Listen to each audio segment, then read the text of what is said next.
Selamat pagi anak-anakku yang dikasihi oleh Tuhan. Pagi hari ini kita akan belajar pendidikan agama Kristen kembali. Tapi sebelumnya kita membaca satu ayat, setelah itu kita berdoa ya.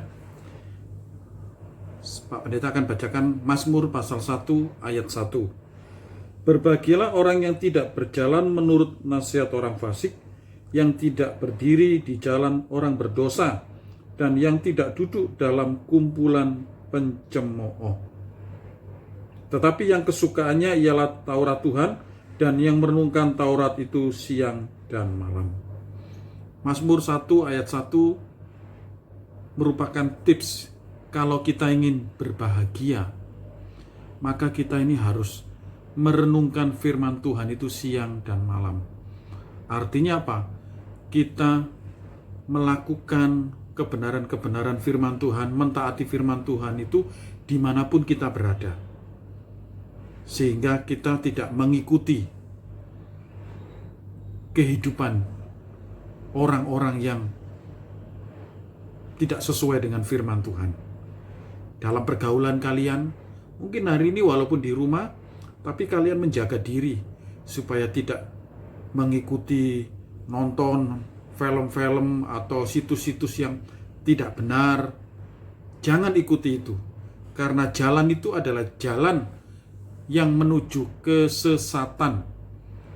Kalian harus tetap taat kepada firman Tuhan, ya. Walaupun kalian tidak bisa ke gereja, tidak bisa beribadah, tetapi tetap taati firman Tuhan. Mari kita berdoa. Bapa di surga, kami akan belajar pendidikan agama Kristen. Tuhan memberkati kami. Dalam nama Tuhan Yesus kami berdoa. Amin. Anak-anakku yang dikasihi oleh Tuhan, hari ini kita masuk di dalam bab baru, yaitu tentang mengenal Roh Kudus. Kalian bisa buka buku paket bab 6 halaman 42. Mengenal Roh Kudus. Kalau Pak Pendeta tanya kepada kalian, siapa itu Roh Kudus? Mungkin kalian ada yang bisa menjawab, ada yang masih bingung dan sebagainya. Kok di dalam pengajaran Kristen itu kok ada Putra Allah, Yesus Kristus? Kok ada yang disebut Allah Bapa? Kok ada yang disebut Allah Roh Kudus? Bagaimana supaya kita mengerti itu? Nah, Pak Pendeta ingin ulang kembali penjelasan secara sederhana. Ya, sederhana. Nah, kalian perhatikan gambar yang Pak Pendeta tunjukkan di sini. Untuk memahami tentang Roh Kudus, untuk mengenal Roh Kudus, maka kita harus memahami pengajaran di dalam agama Kristen, yaitu tentang Allah Tritunggal dengan benar. Perhatikan gambar ini. Allahnya orang Kristen itu ada satu. Coba lihat yang di tengah ini ya. Allahnya satu.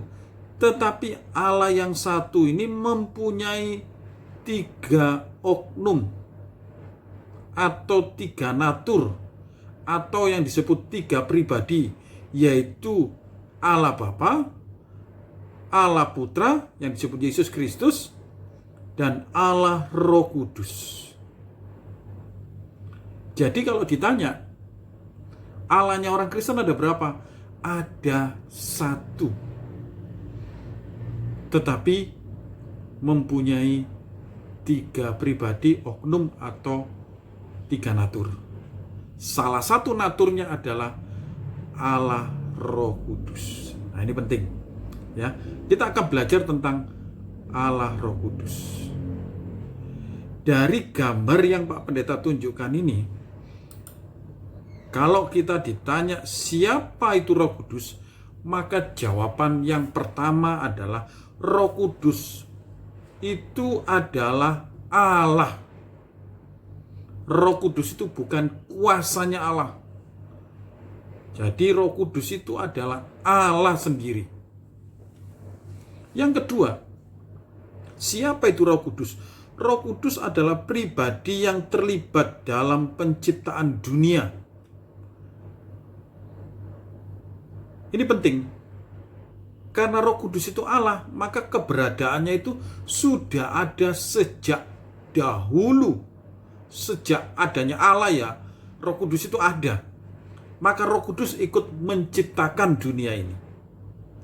Yang ketiga, siapa Roh Kudus? Roh Kudus adalah sejajar dengan Allah Bapa dan Allah Anak. Jadi Roh Kudus itu bukan lebih rendah dari Allah Bapa atau Allah Anak, tetapi sejajar. Ya, sejajar, sama. Ini penting. Sudah ya sampai di sini ya. Selanjutnya adalah ketika kita sudah tahu siapa itu Roh Kudus, maka kita akan melihat yaitu tentang peranan atau pekerjaan Roh Kudus. Yang pertama, Roh Kudus itu melahirkan kembali. Maksudnya apa ini melahirkan kembali? Ketika orang itu percaya,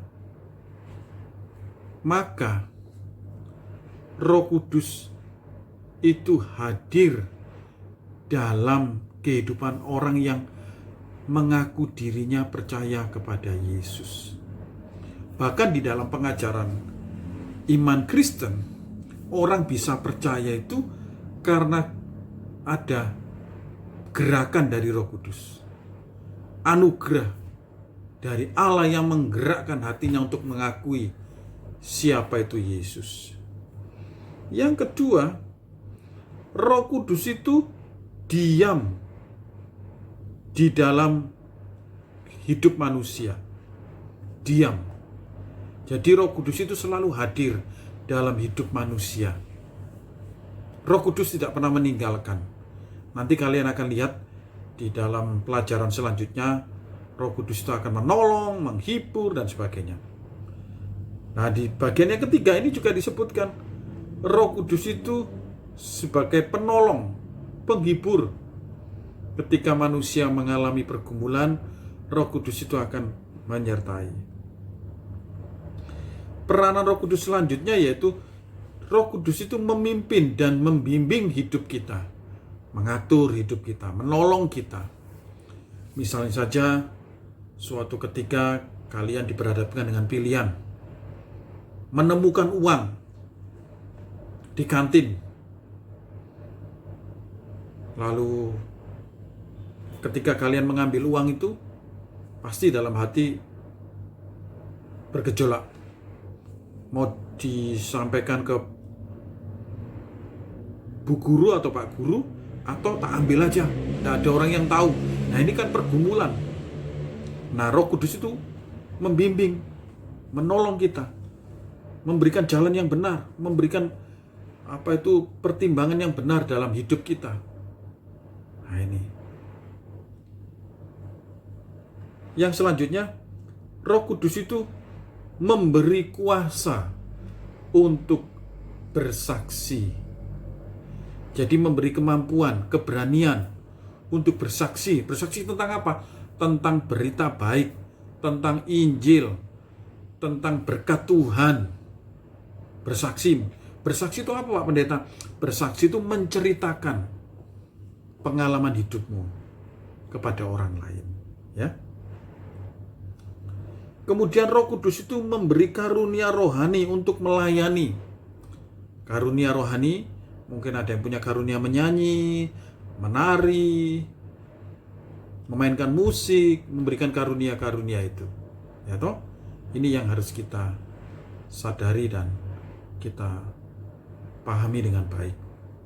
Selanjutnya, dia memenuhi orang percaya dengan ditandai beberapa bukti.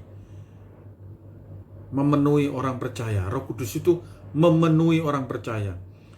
Menghasilkan buah roh dalam kehidupannya. Kalau orang itu dipenuhi Roh Kudus, maka orang itu akan memiliki buah roh. Buah roh ada 9. Ya, kasih, sukacita, damai sejahtera, kesabaran, kemurahan, kelemah lembutan, penguasaan diri, kebaikan, dan sebagainya. Ya, buah-buah roh, ingat ya, Galatia 5 ayat 22 sampai 23. Selanjutnya Roh Kudus itu juga akan memberi kekuatan melakukan kehendak Tuhan, menolong kita supaya kita lebih taat kepada kehendak Tuhan. Roh Kudus itu memberi semangat dalam pelayanan. Roh Kudus itu mendorong kita. Mungkin Roh Kudus itu bekerja melalui firman Tuhan, melalui nasihat yang kita terima, sehingga kita tetap semangat belajar, melayani, dan sebagainya.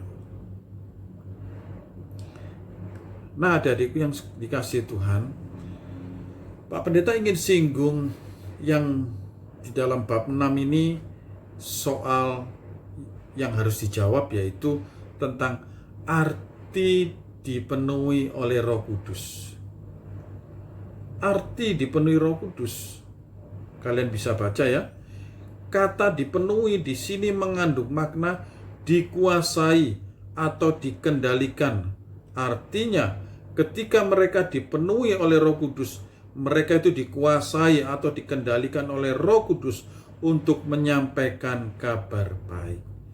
Jadi dipenuhi itu adalah dikuasai atau dikendalikan oleh Roh Kudus untuk menyampaikan kabar baik. Jadi ketika kita mendengar arti dipenuhi Roh Kudus itu apa? Hidup saya ini dikuasai, dikendalikan oleh Roh Kudus. Melalui apa Roh Kudus memenuhi kita? Yaitu kita dituntun supaya hidup kita ini sesuai dengan firman Tuhan, sesuai dengan apa yang ditulis dalam Alkitab. Tapi ingat, manusia masih mempunyai kebebasan. Oleh karena itu, ada istilah, "Loh, kamu kan orang Kristen, katanya dipenuhi Roh Kudus, tapi kok kamu masih mencuri? Kamu kok masih berbohong?" Dipenuhi Roh Kudus itu bukan berarti kita dijadikan seperti robot, remote diatur begini, bukan. Kita dikendalikan, dikuasai. Roh Kudus berbicara dalam hidup kita, tetapi kita masih mempunyai kehendak bebas yang akhirnya kita bisa memilih tetap dikuasai atau menghiraukan. Nah ini ya, ini artinya. Ya itulah kira-kira adik-adikku yang dikasihi oleh Tuhan, anak-anakku, tentang arti dipenuhi oleh Roh Kudus. Biarlah melalui pelajaran pagi hari ini kalian setidaknya memahami tentang siapa itu Roh Kudus, peranan Roh Kudus, dan arti dipenuhi oleh Roh Kudus.